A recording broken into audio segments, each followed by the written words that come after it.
Hey everybody, and welcome to the Good Dinosaur teaser discussion.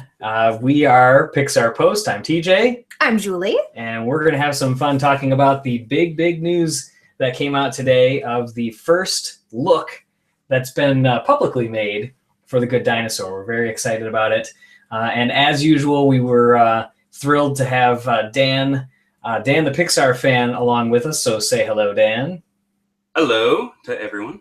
Hello. So we were doing a little bit of testing, and Dan, it could be either us or Dan having a little bit of internet difficulty. So if for some reason something does come up and Dan starts getting a little choppy, we may have to cut you loose. But no offense, we're just going to put that out there up front. None. Yeah, absolutely.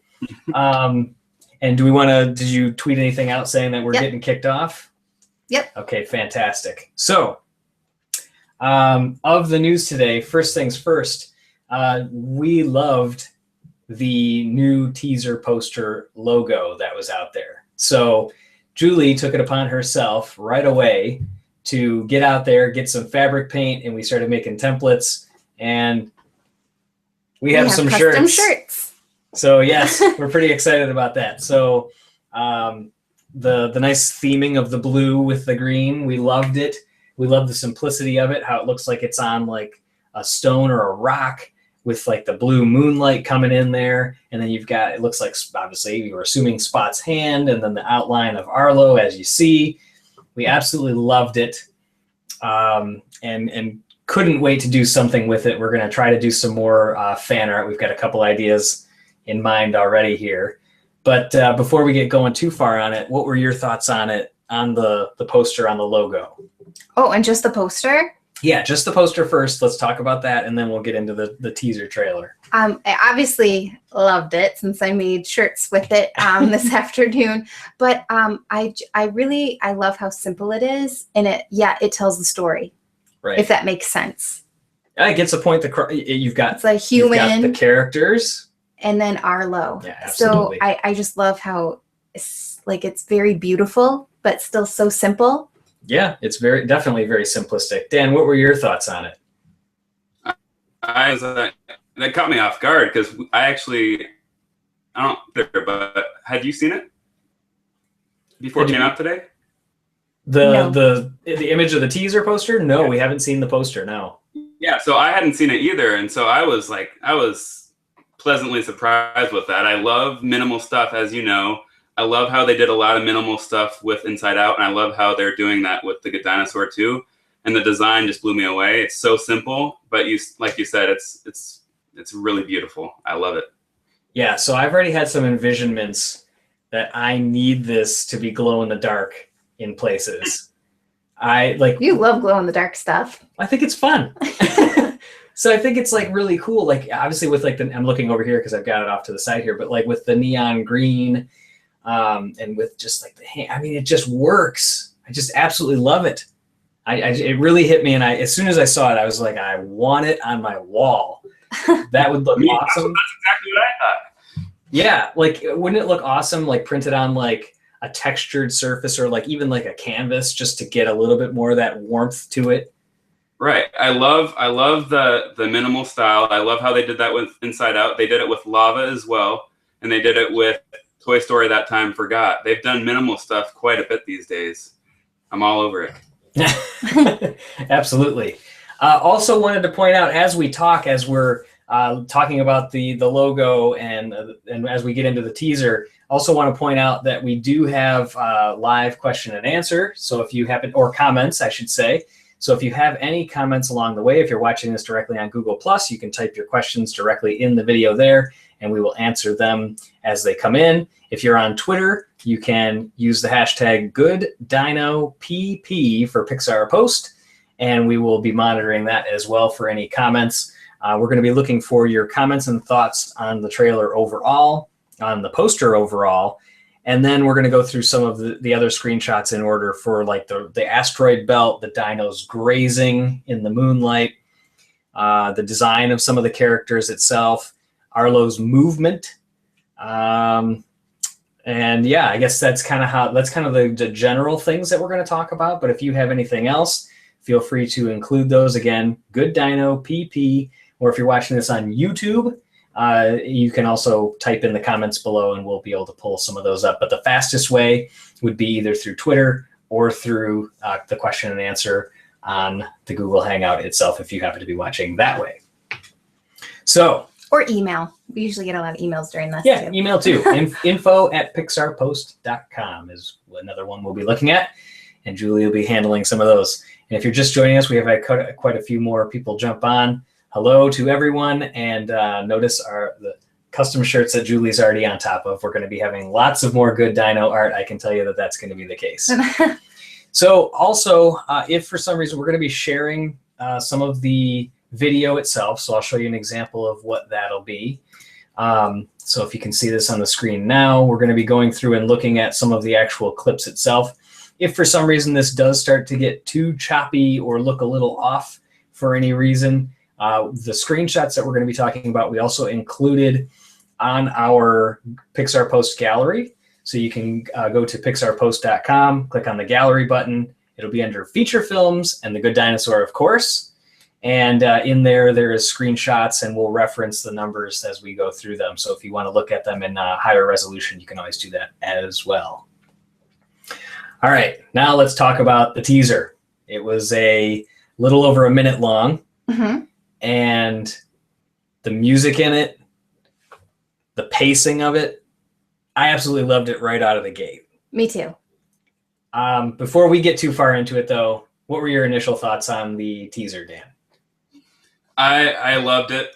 I had heard about this. I mean, as long as going back almost 2 years ago, right? They had shown this or something similar. It was something similar, yes. Right. Yeah. They had talked about the asteroid missing the Earth, and they had shown something along the lines of that shot. And I thought it sounded so clever when I heard about it back then. Just the description. Now to actually see it is better than I even pictured. I cannot wait for it. As soon as I heard they were even making a dinosaur movie, that Pixar was making a dinosaur movie, I was so excited because dinosaurs are just like that definitive childhood thing. One of the many things that children just love at some point in their life. And now to see a Pixar version of that, I am pumped for it.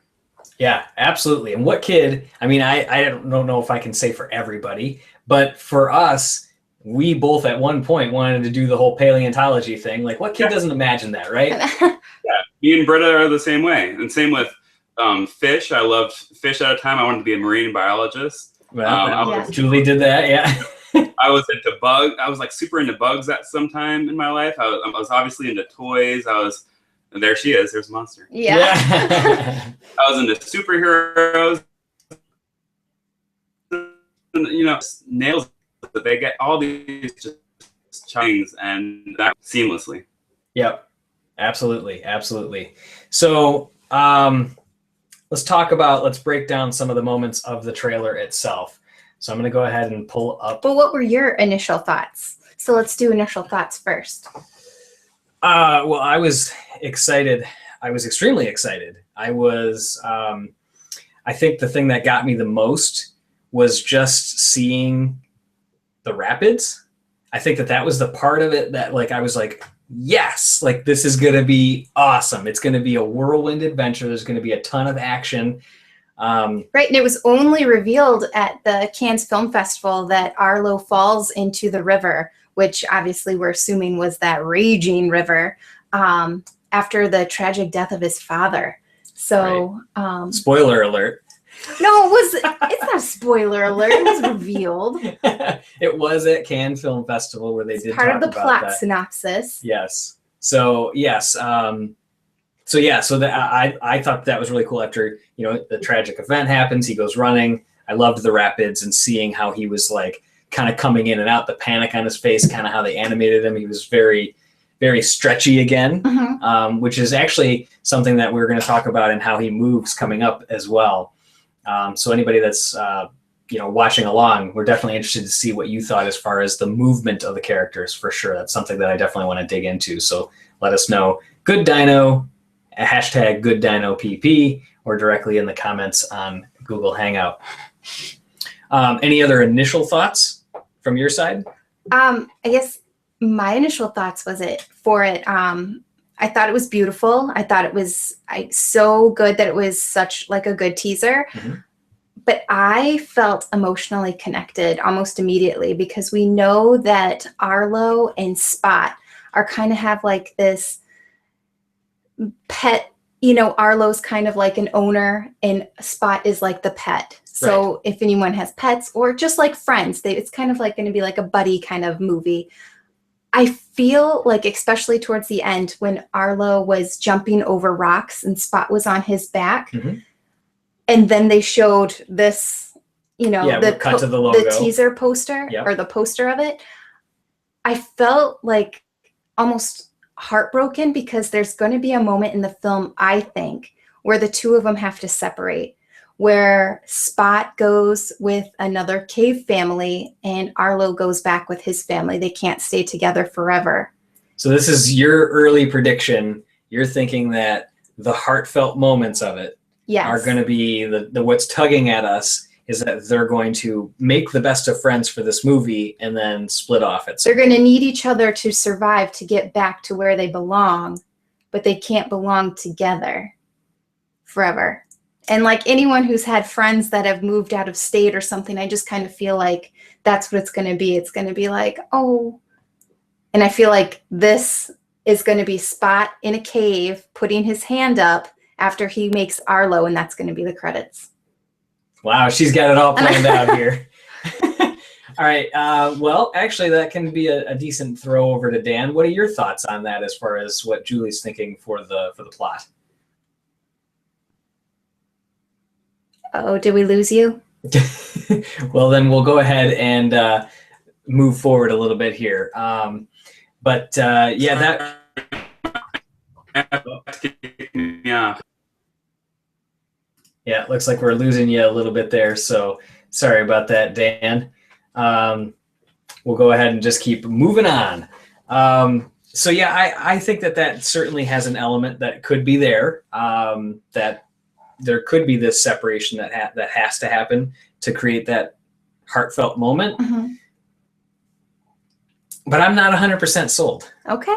I think that there could be other elements, but hey, you know what? It's early predictions. We just saw the teaser. My early prediction. We heard that it had some, tugging at your heart kind of moments.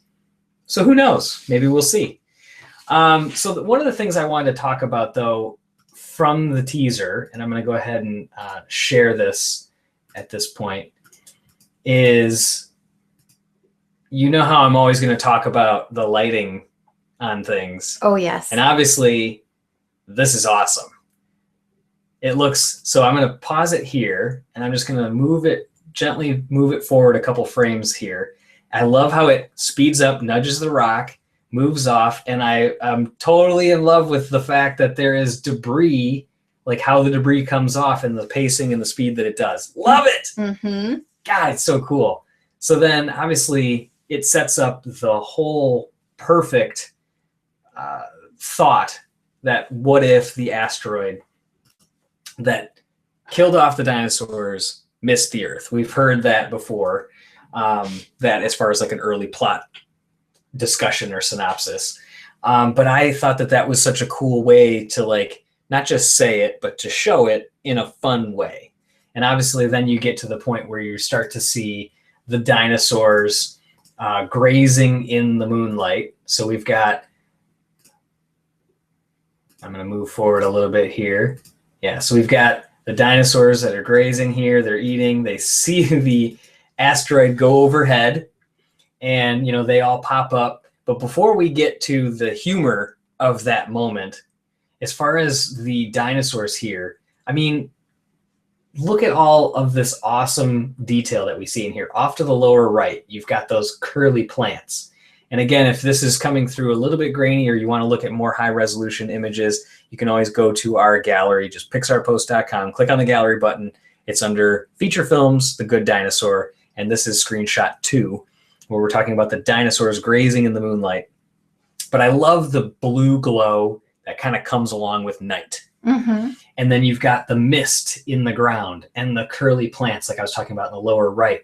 You can sense so much depth here at the desaturation that's going on in the furthest dinosaur that's in the back right, all the way up to the front character that we're seeing there. Love that.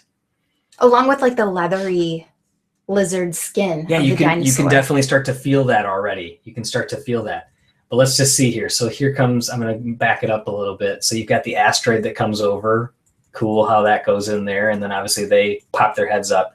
One thing that's really cool about that moment is we had seen some audience reaction to that moment. Mhm. And there was actually quite a bit of laughter when that happened. It's almost like those types of things always work in stories. Not always, but they do work a lot in stories where the audience kind of knows this asteroid was supposed to hit Earth and take out the dinosaurs, but it Right. didn't.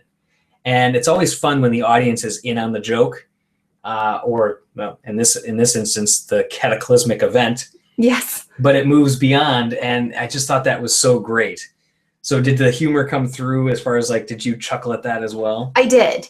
And I liked the like the synchronized heads popping up. Yeah, but not all at once, but a collective kind of, it didn't look robotic. It looked natural. Right. Which to me, I think that was probably very hard to animate, to make sure that they weren't just all like, you have to make sure there's enough variety that it doesn't look. Yeah, you're right. That it doesn't look like everybody's moving all controlled by one armatron, Exactly. Armature motion or something like exactly. that.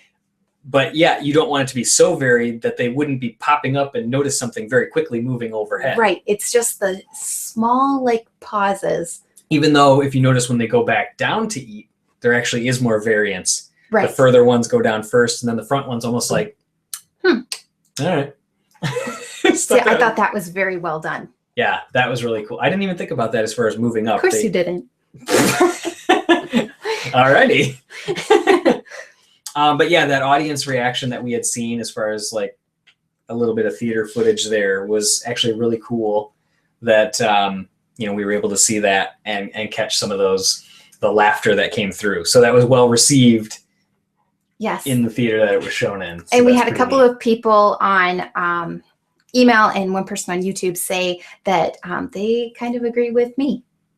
With about the plot? Yes. The plot thoughts. All right. Yeah. That they have to separate at some point, and that's going to be the heart-wrenching side of it. All right. So we'll see. All right. Fantastic. So what about the design of the other characters? So we heard at the Cannes Festival that John Lasseter introduced some of the plant life, and he showed some images of that. And then also at Cannes, he showed a few images of some of the other characters, a pterodactyl, a T-Rex. Velociraptor with feathers. A velociraptor with feathers. Yes, absolutely. And I believe a trio of T-Rexes. Right. Which one of them can be well, actually 3 of them can be seen. Yeah.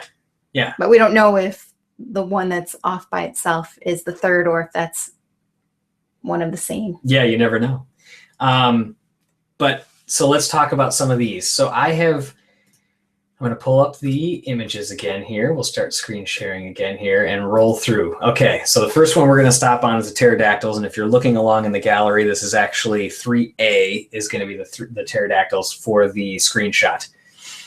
Obviously, we don't see too much of them here, but it definitely is cool that you're seeing in the one that's in the lower right, that you can see like the veins, kind of some of that, what you see in like a bat's wings, some of that, the blood vessels and everything that's going through there like that. Almost like the cartilage of an ear is what it reminds me of. Yeah, absolutely. Absolutely. It's really cool seeing them kind of flapping there, and you can kind of see how some of the beak forms on the front of that, if you want to call it a beak, and how the head the top of the head pops up like that. Any thoughts on the pterodactyl as well there? No, that was just, Okay, so let's look at these buffalo/bison dinosaurs. Yes, and we had someone actually leave a comment on our website about this on the post. I believe his name was Brian, that he believes, or he's hoping, that the carnivores, which would be that T-Rex, are still possibly farmers. Right. Herding the buffalo or the bison. Okay. Yeah. I did remember reading that. Yeah. this particular reader was hoping that a farming aspect may still be alive in the film. And Right. from this shot, and it is. We've heard that we had originally thought that the farming element was going away, and then we have heard since that there is still a part of that, but it's not as much of a part of it. could we talk about how beautiful that sun is, that sunset? Yeah, I mean, you've got it going right into the camera, and then immediately as soon as they go behind, you start to see the shadows. Actually, it's probably a sunrise because there's fog on the ground. Well, this could be, I'm assuming this is the dust trampling up from them. Oh, it could be. Because you can see it kind of raising and moving around. But yeah, so we've got the effects team throwing in some dust there. We've got the lighting team. I mean, the animation team doing their work. I mean, this is the backgrounds, just gorgeous, gorgeous work. But I like the idea that they're buffalo, but yet they've got these crazy horns and all that. These could have existed. I don't know enough about prehistoric times as far as to hear about that. And speaking of prehistoric times, as part of the interview that, or as part of the release of this on Yahoo Movies, the teaser trailer today, Yahoo also had an interview with Peter Sohn, who again is the director of The Good Dinosaur. And I thought one of the fun things about it was he talked about in the interview, as we were talking about prehistoric times, he said the studio was liberal when it came to the timeline, or this is what the article says, the studio was liberal when it came to the timeline of human evolution. Modern humans are thought to have first appeared 200,000 years ago, while the earliest ancestors to use stone tools began breaking things less than 3 million years ago. The film happened sometime after the asteroid missed the Earth, but Sohn says they avoided pinpointing any exact era. It's kind of an unknown, and it's been fun to let go of what has happened. It's given us some space in terms of the logic of the rules. And I think we saw some of those kind of things in Monsters University, where they had to let go of that whole timeline of Mike and Sully meeting in the 4th grade and all these other things. Some of these things you have to let go in order for the story to happen. And on the forum, forum user Pix-R-A113, he actually mentioned that he was concerned if, the asteroid missing the Earth, that's actually still a theory. Mm-hmm. That, nothing can't be proven from that long ago. And he's saying, is anybody going to be concerned about that is out there and that they just went with one? But I think same kind of thing. You kind of have to you have to pick it and you have to go with it. Right. You can't write the story with every potential possibility going on in the world. You need to pick a path and you go with it. Right. So I think that one's there. And speaking of asteroids, Nadia on Google Plus, she wrote that the asteroids in general were amazing. So she likes how the animation, everything was done. The quality of the animation was great. I think that Arlo seems more unique and different from the other dinosaurs. So I think that he might not really have any friends and go through a little bit of a hard time being different. Perhaps maybe that's why he befriends Spot. Well, obviously he befriends Spot because he's far away and they meet each other, but quite possibly before he falls into a river, he might be going through kind of an awkward time in his life. Right. Yeah. I mean, he could be resisting the whole path of life. I mean, we've seen that in movies as far as that characters are like, I don't want to do what my family has set up for me. Right. It could be everything's great. It could be everything's fantastic and he's right on board. But then this tragic event, which that's what it sounds like, kind of sets everything in motion. Right. And pushes him over the edge into Literally. the river. So a couple other things that Peter Sohn says about the characters from the interview. He says Arlo himself is what we would have become. Again, talking about the timeline and the evolution that has taken place. So Arlo is what we as humans would have become, able to articulate and have certain emotions and connect to family. They've become us, essentially. I'm trying to treat Spot in a very kind of animalistic way where he doesn't speak very much. He's very feral. So that definitely ties into what we had heard previously as well, that, it's going to be, again, like you had already alluded to with the dog and owner kind of scenario. Right. And you've got Spot, who's not going to be talking a whole lot, just grunts and all those kind of things. It's neat that he's going to be truly feral. It's going to be kind of like a Wall-E character.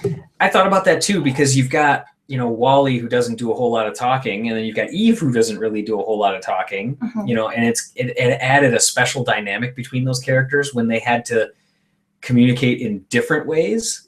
It helps endear you to them. I think that with Spot, though, in compared to Wally, Wally was a robot. He was hard steel. So he really just had his eyes and his hand motions, where Spot is a human. So he can show expressions without talking by his facial expressions, his body language. Right. So there's more liberties with, him not talking, but how he's animated to how he's feeling, or how, if he wants something, or how he wants to tell his story. Yeah, absolutely. And Ultimate iPad Expert said that he loves the scenery and the design of the dinosaurs. We agree. Yeah. Well, okay, so let's keep talking about the design of the dinosaurs. So obviously we've got the T-Rex there. I think that I love the design of the T-Rex. I love the very accentuated lower jaw. I like the very caveman-y kind of eyebrows and eye line that's up there as well. I think that was really kind of clever and really cool. We'll go ahead and move forward though, because I want to get to these guys. So I want to get to the other T-Rexes here. So this has been one that, if anything, this particular shot has caused the most hey, what's going on here? And again, no cause for concern. Nobody's really, saying that everything is out of whack here, but they're saying that this particular shot, the lighting on the characters, as far as in the texture in his face here, it feels too clayish. It doesn't feel like it's finished enough. Okay. I'm not saying that I totally agree with that, but I don't totally disagree with it. And this could be because this is a teaser trailer. They are still, they mentioned at the beginning of the Yahoo article that Peter Sohn is still deep in editing and deep in, the process of the film. And obviously we're taking one snapshot out of the moment of the film here. I have a theory about these two dinosaurs. Okay. My theory is that these two dinosaurs, they seem like they're fierce and tough, but I think they're softies, and I think these two characters are going to be comedic relief. Okay, so in my opinion, the way they appear. Okay, so saying that, what I think about is if we've got a trio of T-Rexes, did we have a particular trio of dogs in Up? As far as alpha, beta, gamma. Right? So I feel like you've got the big T-Rex who's going to be kind of like the, come on, guys. And then you're going to have these guys, which are going to kind of be the bumbling idiots that are kind of tagging along with it. I mean, I don't want to say that that is the case. It's just the first thing that came to my mind when I started seeing these guys, because the guy on the right here, he's got a little bit more of that, kind of like, hey, I'm the bigger, rotund guy that's kind of hanging out. And then you've got the other guy on the left that thinks he's kind of like, it's almost like they could be a Needleman and Smitty from Monsters. Yes. Yeah. Hey, Mr. Sullivan. Come on, don't bug him. Yeah, like that kind of stuff. Could be that. Or the one on the right reminds me of Chet from Monsters University. Or not Chet. Yeah, Chet. Wait, why am I blowing Chet. Oh, yeah. Chet, yeah. Yeah, this guy doesn't like charity. Yeah. Yeah, okay. I had to think about that one for a second. Yeah, he kind of does have that vibe as well. But obviously he turns pretty evil there too. So he's got that big roar. See, I think that's just for show, and then they're kind of goofy. Okay. It certainly could be, for sure. I do love the teeth. Teeth always look cool. Positioning of the eyes on the one in the background. Again, it's this particular shot that we're looking at. But I can't wait to see more of these characters as far as how they're used in the movie. And I want to see more of their feet. I don't know why, but like down there, it looks like they've got a lot of that grittiness and graininess on their feet as well. Really cool stuff. But I also do want to go back and look at Arlo in the rapids here. How awesome. I mean, just as you even look at, and again, if you happen to be looking at the screenshots, Arlo in the rapids is screenshot number 4 on the gallery. But if you are seeing it right here, look at all of that motion, the whiteness in the water as it bubbles up and moves across and smashes against the rocks, and you see Arlo panicking in the water. I mean, that is awesome.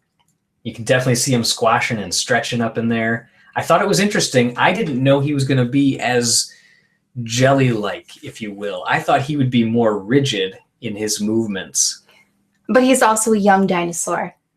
He's like a teenage kind of dinosaur. So that's where I'm, Right. And we have heard that, like, he is kind of like this big, clumsy, kind of like oaf, if you will. He's coming into his own. He's got the big feet and his body's still a little smaller. He's got to grow into himself a bit. But I'm not saying that's a bad thing. I'm just pointing out that I didn't think that was going to be the case. But I love the fact that, look at his leg all like, So, and then let's just jump forward real quick here into where he starts jumping with Spot on top of his head here. So first off, much like the beauty of the landscape and the rocks in Brave, look at this awesome coloration of the blues and greens and purples that are on the rocks. The moss, the tree that's coming up in between there. The cloud cover. Definitely with the cloud cover, where you've got it real thick and heavy up front, and off in the distance you can still see that horizon line, which is obviously essential to keep there. Because if you don't keep that horizon line, you lose your place in it. You're like, what am I looking at? It's like all one big mush. But just absolutely love that. But look at how he moves there. I kind of, when I was thinking about it, he moves like a big cat, like a leopard, but a clumsy leopard. To me, he moves like a Great Dane.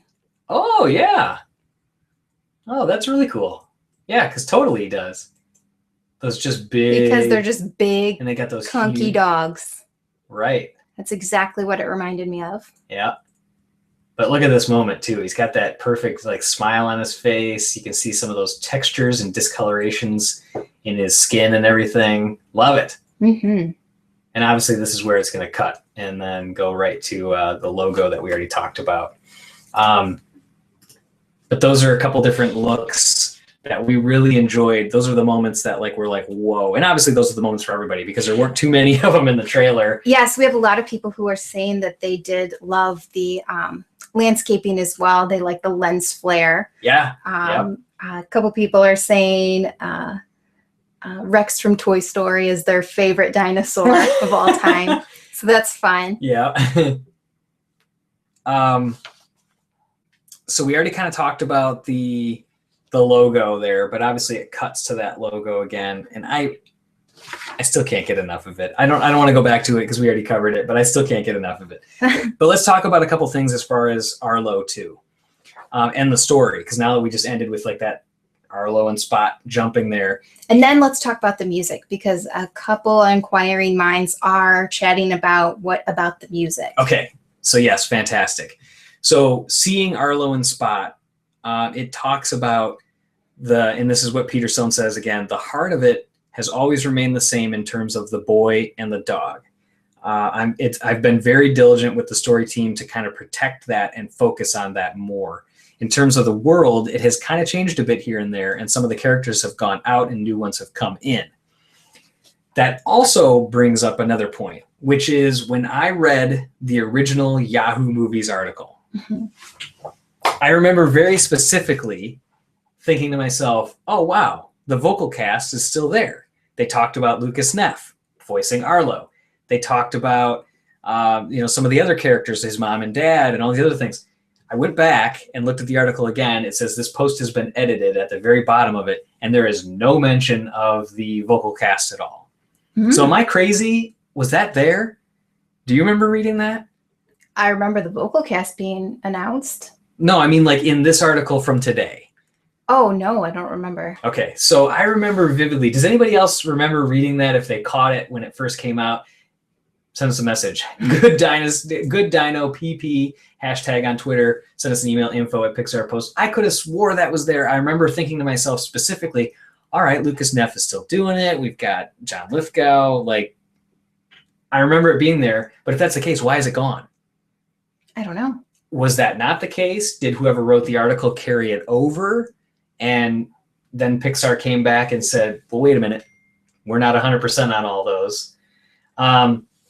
Dan, the Pixar fan, is actually coming back on and saying it was there. So Dan, okay, give me your thoughts on this as well. He said, I read it for sure. Send a message just like you have been, and let me know your thoughts on this. Does this imply at some level that maybe a vocal cast has changed? Because why else would they cut it out if it's already been announced before? Now, how many people were? Gosh, There was at least, I would say, 4, maybe 5 that were mentioned, which is kind of what we had known. It mentioned Neil Patrick Harris again. Did it mention Bill Hader?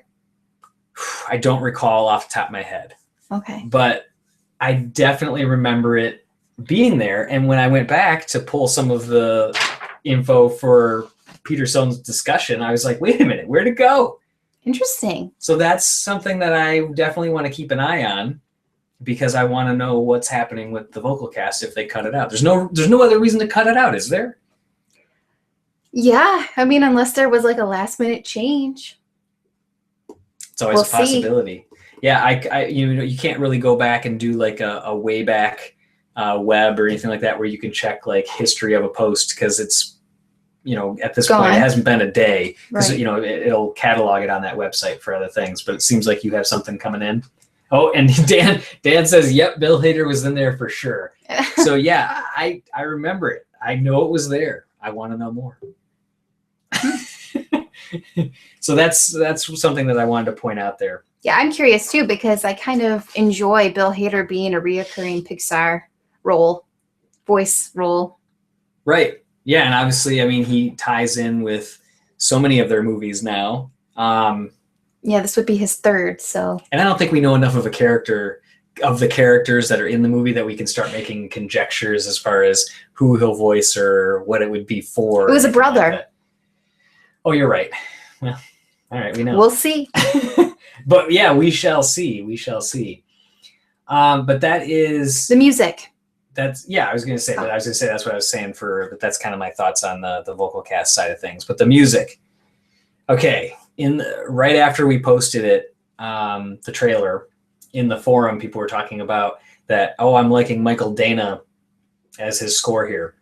So we had heard before that Michael Dana, who is doing the score for Sanjay's Super Team, which is the short paired with the Good Dinosaur. Absolutely. That we'd heard that he's also doing the score for the Good Dinosaur. Now, I take that with a little bit of caution. Yeah, it hasn't been, because nothing has been officially said. Right. But it was reported that John said that at Cannes. But did somebody mishear him? And it was talking about about Sanjay's Super Team. That I don't know 100%. But what I can say is that Michael Dana's work, as far as if you know any of his work, it's mostly from Life of Pi, but he did like The Traveler's Wife and actually quite a bit of Asian type films where he has that flair in there. But it would be interesting to see his work being entered here. That would be something that would be obviously a first time for him on a feature for somebody else outside of the Michael Giacchino, Randy Newman, Thomas Newman works of artists there. So that would be interesting. He does do a lot of synth work with synthesizers. So that would be interesting. It seems like this movie could use a lot of that kind of just holding suspense. But somebody did say in the trailer, getting back to your comment about the music in here, I'm all over the place, was that they said, I'm loving Michael Dana's work. Now, as we know from all of the previous teasers that we've seen, the music that's in the teaser is typically not the music that's in the movie. That being said, the other thing we need to keep in mind here is that typically these teasers are released a year out. Right. This is 6 months, less than 6 months until the film is going to hit. So there are potentials, but as far as I'm concerned, this is not Michael Dana's work. That's my thought. That's in the trailer? That's in the trailer. I agree. And we'll have to see for sure if it is Michael Dana that will be doing the movie itself. I mean, it was still said, we don't have any reason to not believe it, but at the same point, it's always good to get that official. Until you hear it officially. Right. But gosh, we are kind of sitting on the edge of our seats waiting. The music is one of the main characters of films. Right. From other people that have worked on their films, Thomas Newman was said originally to be scoring this, and then based on his schedule and what he has going on, we know he's not doing it any longer. Right. As far as Michael Giacchino, he wouldn't have time with everything he's got going on. Well, I think he just finished up, so I'm sure he's available. Oh yeah, he can just pump this out in 5 months, just woo. And then Randy Newman, he did an interview not too long ago, and he talked about that Pixar. He's joking around saying, "Oh, Pixar's never going to work with me again because I'm so difficult to work with," because he is a character and he has his quirks from a musicianship standpoint. But it seems like when in his interview from a month ago, he would have said something. So at this point, one has to go with kind of Michael Dana is the next closest one that we have any word of. Right. But as far as the music in the trailer, as you heard it, what were your thoughts on it? I mean, I enjoyed it. I guess I would have to watch it again and really, absorb it, because I was looking at other things rather than listening to the music actually this point. So that's what I would have to say. Okay, so I have to watch it again. I loved it. I love how at the beginning when we have the asteroids, it's got that like it's kind of like just giving you that solid suspense in the background a little bit. And you hear the whoosh as the asteroid flies over, right? Kind of cuts out, leaves a little bit of that record scratch kind of moment where things go like rear, and then it stays quiet for a minute. But then as they're jumping across and doing all their motions and everything, and they're running from the dinosaurs, and the dinosaurs are running, it's great. I like the feel of it, but I still feel like it's trailer music that they plucked from something and used it rather than it being anything official at this point. So what do you guys think? Let us know. Yeah. Send us an email. Yeah, so we've got obviously quite a big discussion that's already been going on in the Pixar Post forum about this, about all the Inside Out news that's coming out. But we'll throw in a little bit of a teaser here as well. We're going to be putting out our next podcast late tomorrow, probably closer to this time, so in about 24 hours. And we're going to be talking about the cinematography, the layout for Inside Out. So if you're watching this, and you definitely need to listen to that podcast, it's a great interview. We also had Dan the Pixar fan on there as well, and we talked about his experience visiting the Up House, and we're obviously going to talk a little bit more about Inside Out. We did get some isolated audio of just from the trailer music itself. Yes. So we're going to play a couple quick clips from that, like 30-second clips. So nothing that you're going to hear a whole bunch of Michael Giacchino's score, but you'll get clips of that as well. Really, really exciting stuff.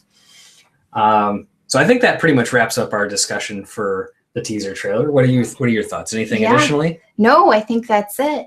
Okay. All right. So I think the big takeaways here is the overall vibe that was out there today is that people did really enjoy what they saw.